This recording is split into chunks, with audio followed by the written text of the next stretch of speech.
archaeological discoveries in Africa that left the scientific community utter. Hello everyone. Welcome to Enigmatic Echoes channel. Please settle in and prepare yourselves, because today we will open the door together and embark on a journey guaranteed to both frighten and fascinate you. To be honest, have you ever wondered, where exactly lies the cradle of humanity's greatest mysteries? If anyone guessed Egypt or Greece, let me gently correct that the real place holding mysteries is actually Africa. Africa isn't just about sunshine, wind and vast grasslands, but also a land where every step feels like treading on thousand-year-old stories. Majestic mountains, boundless skies, and history so dense that just a light dig reveals shocking secrets. Here once existed brilliant civilizations that suddenly vanished without trace. Deeply buried ruins, cursed mummies with undeciphered warnings, strange creature fossils never seen in any biology textbook, or cities disappeared from maps, all quietly waiting for someone to awaken them. So the question arises, what is Africa hiding? And what earth-shattering secrets have the latest Sahara excavations revealed that stirred the archaeological community? If you're already curious and captivated, what are you waiting for? Join me in starting a time travel journey to explore mysterious, thrilling and sometimes creepy archaeological discoveries right in Africa. Guaranteed to leave you unforgettable memories after watching.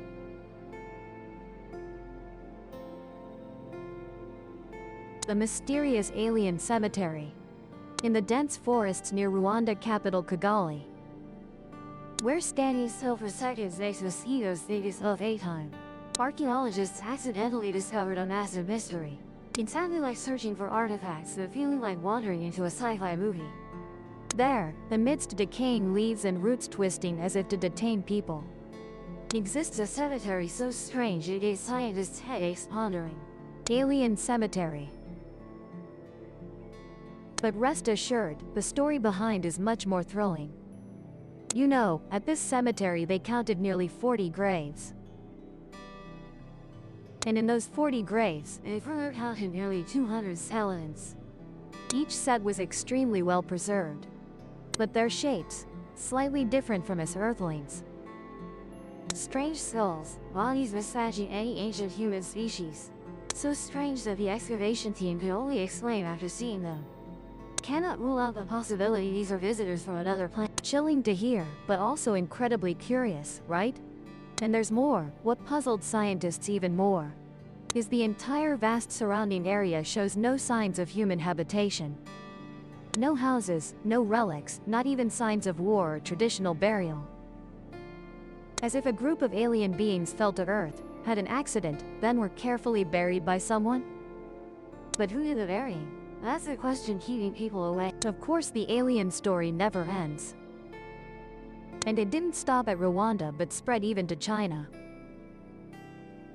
Accordingly, in 1937, in caves of the Bayan Karaula mountain region, Chinese scientists discovered large-headed skeletons with strange bodies, along with 176 ancient stone discs carved with this. That took 20 years for people to finally decipher that.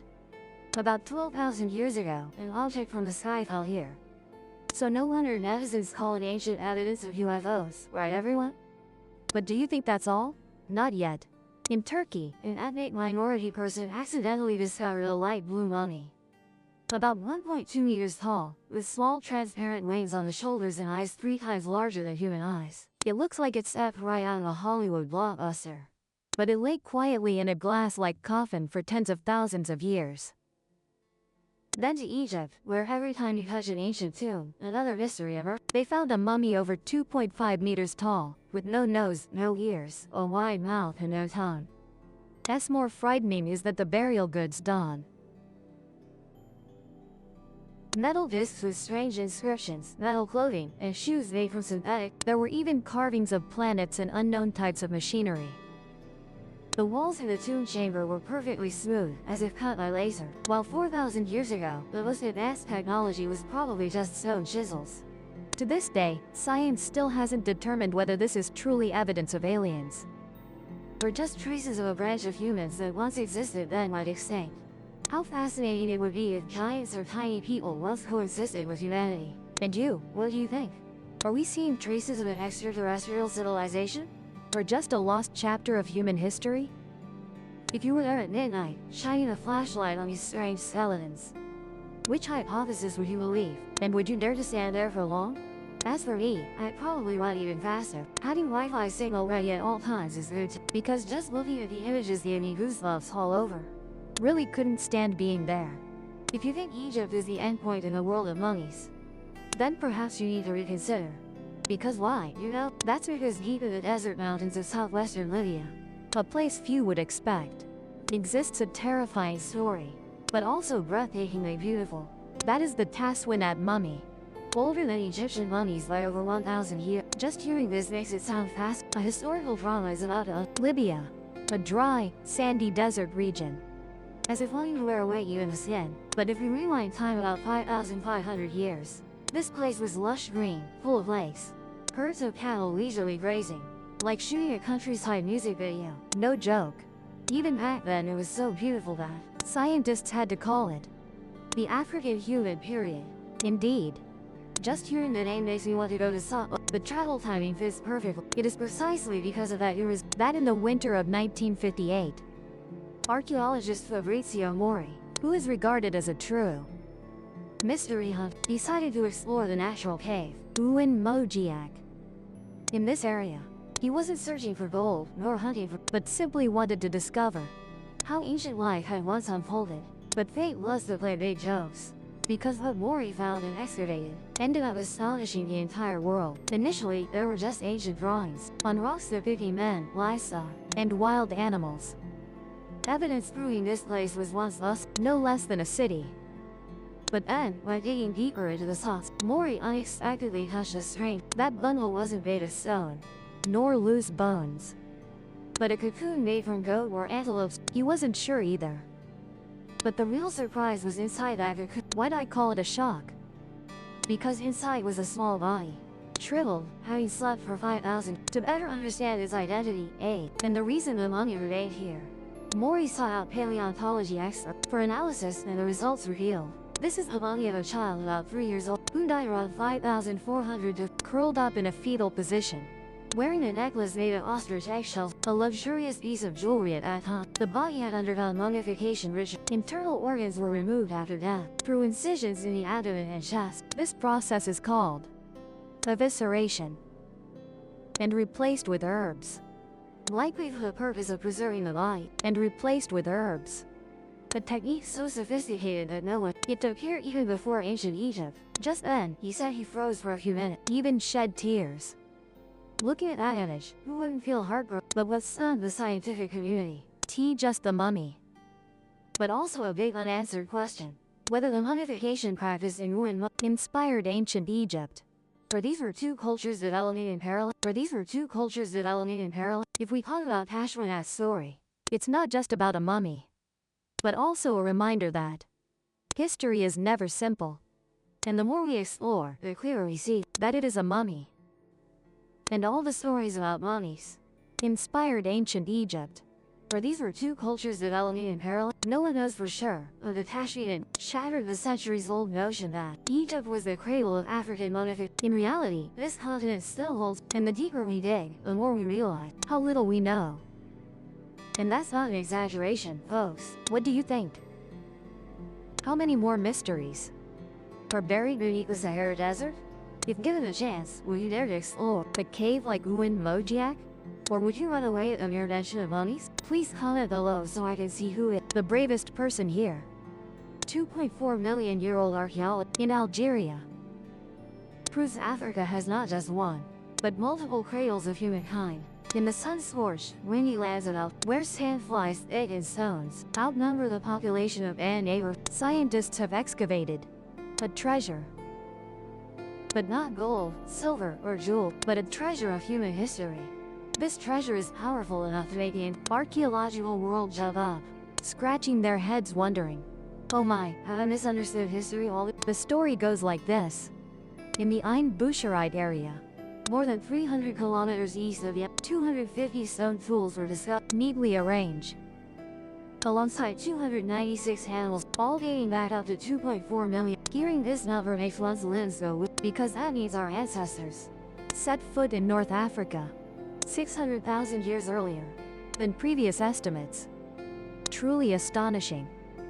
It turns out the ancients were really like backpacking across continents. No joke at all. Because until now, books have always affirmed East Africa was the cradle of humanity, where the first hominins lived, then spread from there to everywhere. But the discovery by the International Archaeological, led by Mohammed Sanoni, has turned everything upside down. He said straight out, refreshing to hear, that not only East Africa, but the whole of Africa is the cradle of humanity. Hearing this makes history seem like opening a new chapter. And if you think these are just minor findings, then you're mistaken. The tools found at Ain Boucherit are identical to ancient Oluwan stone, which were once considered the exclusive specialty of East and North. This means that the stone tool making technology of that wasn't limited to one place, but spread as fast as on TikTok. But 2.6 million years ago, throughout 25 years of research, experts from Algeria to Spain, France, and even Australia have thoroughly analyzed, and they realized something interesting, that our ancestors in North Africa weren't ordinary at all, but truly skilled.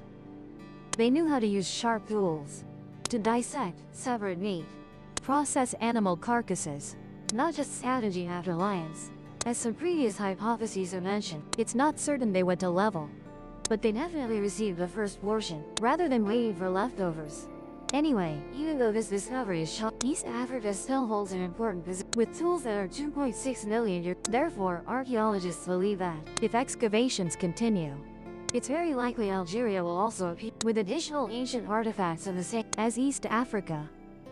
Simply put, Africa doesn't have just, it's an entire maternity hospital of you. Currently, scientists are considering the possibility of a multi-origins, meaning humans might have created stone tools in many places simultaneously throughout the region. And in our region, East Africa might have created stone tools throughout Africa, rather than from just one point and spreading out. Sounds like civilizations developing in parallel. Very self-reliant, isn't it? Not stopping there.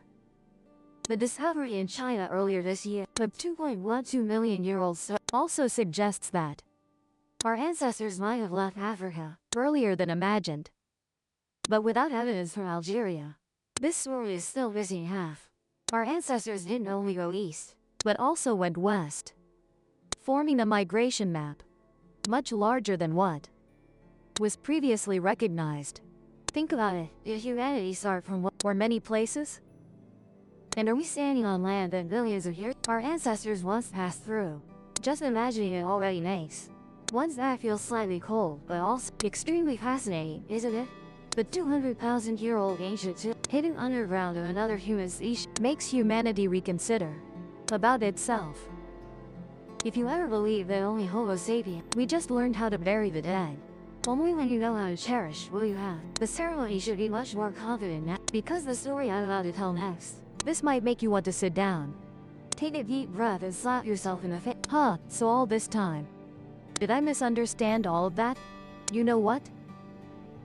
In a place seemingly forgotten by time, that is the cradle of humankind, there, in South Africa, unexpectedly becoming the center of the world in June 2024. Here at a depth of nearly 30 meters, where the darkness was so thick it seemed to all the light, archaeologists have discovered a cluster with a series of strange sea bones of age up to 200,000 years. But the shock does not lie in the age of the tomb, but it's in the spot. These skeletons do not belong to Homo sapiens, the mother of another human species called Homo naledi, my friends. From here, the biggest question immediately in the mind of every scientist is, well, that's strange? A species with a brain as small as an orb, the throne stores the superior kind. It sounds really fictional. But when it comes to fair skin, you heard it right. A human species under 1 meter tall, half spirit, half human. No complex tools, no languages, but actually performing a social ritual. Organized to the surprise is bringing them up through narrow rock crevices, 8 holes. Put the book in and then put it back. Dripping like a real burial ritual. Dr. S. research team Lee Berger also believes that this could be the earliest burial behavior throughout human history, even earlier than our Homo sapiens, up to 100,000 consecutive years. But you know, this is no different than reversing the long-standing evolutionary we have always believed. Moreover, the next turning point lies at the area surrounding the burial site. Archaeologists also discovered strange, but look closely.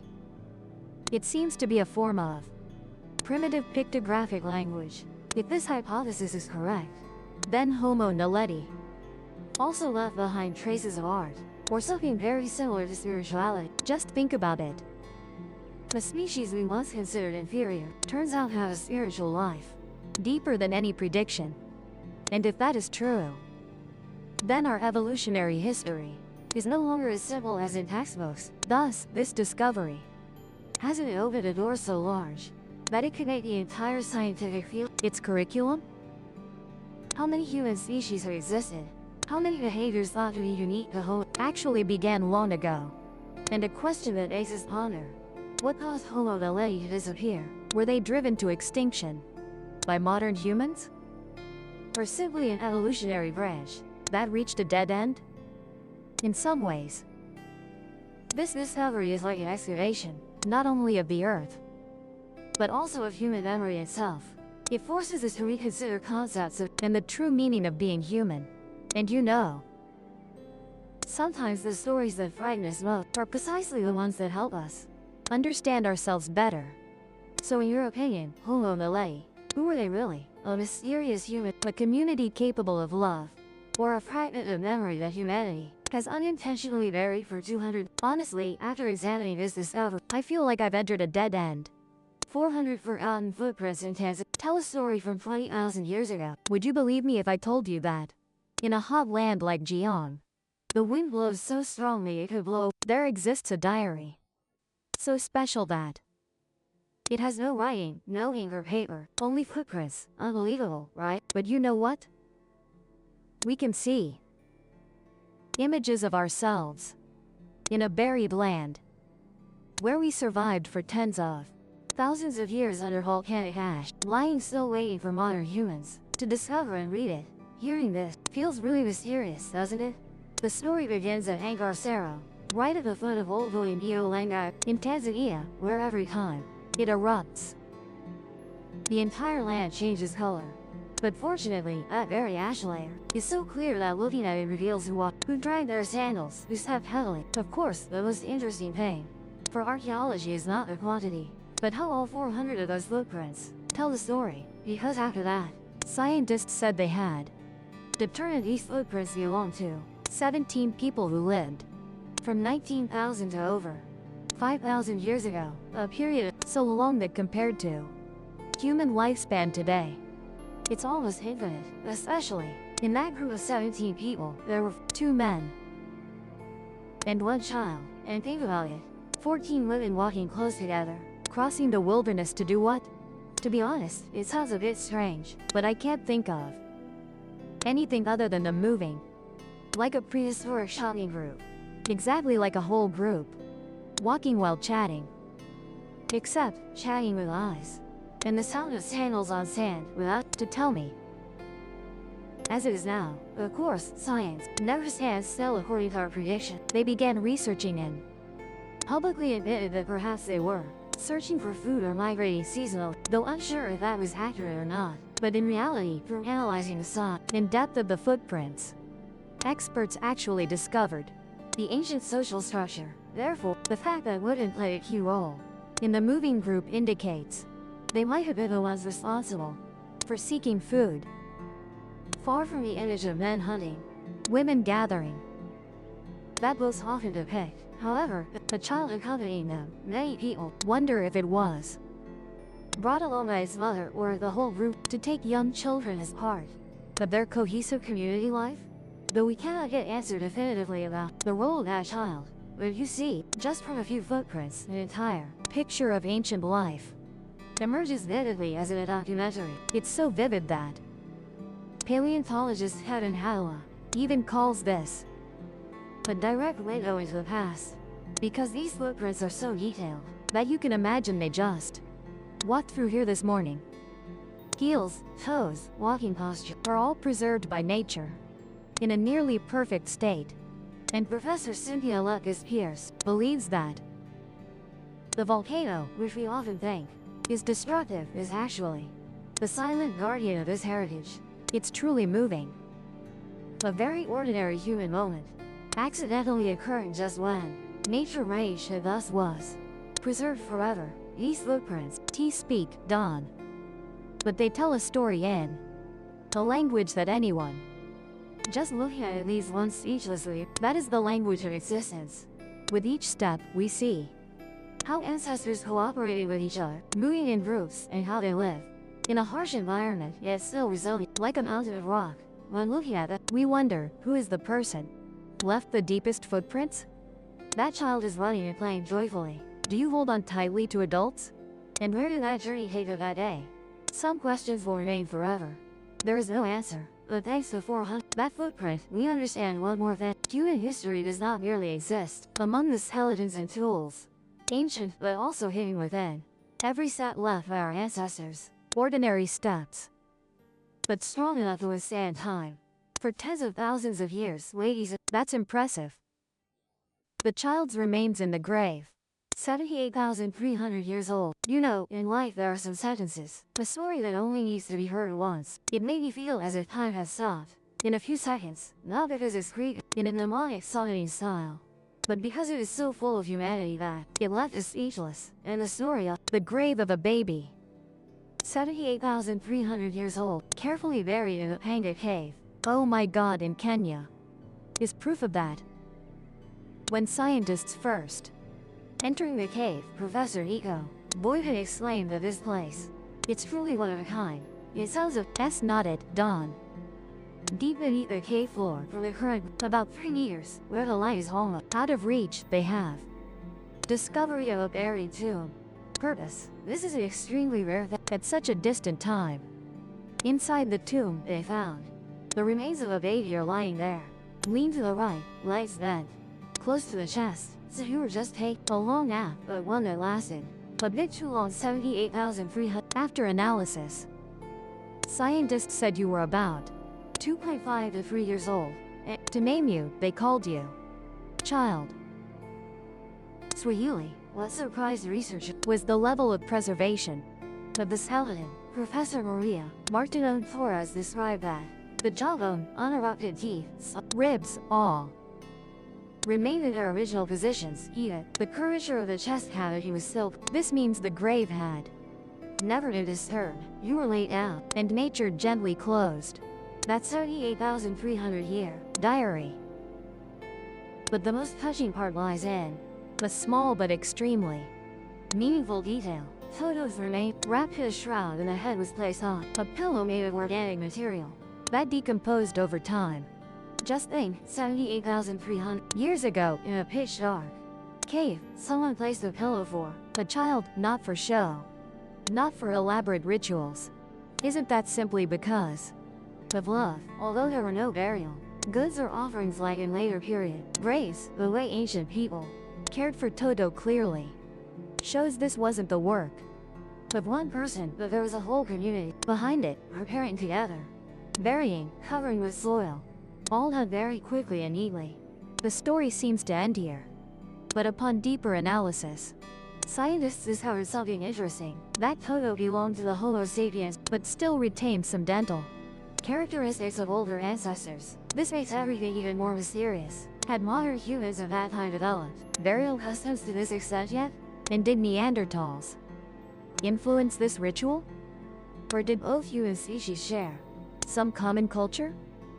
Professor Michael Petraglia from the Max Planck Institute believes this grave raises countless questions about the origins of burial. It's not merely digging a hole and burying, but an act expressing emotion and social consciousness, something we've thought only appeared when humans had developed sufficient awareness. Little Toto lay there, silent through of millennia. But you're not just you. You're a message from the past that humans have known love for a very long time. And perhaps it's that tenderness, not tools, language or fire, that truly makes us human, my friends. You see? each layer of soil in Africa. Like Nang, whispers stories of human, from crude stone tools to mysterious ancient skeletons. Each discovery not only amazes science, but also makes us wonder how many secrets of human history remain untold. So for you, which discovery makes your heart beat fastest, making you want to pack your backpack and go explore immediately? Please share your thoughts below. In addition, don't forget to like and subscribe to Enigma so you don't miss the next adventures. And now, goodbye and see you again. Subscribe to the Enigma channel tonight.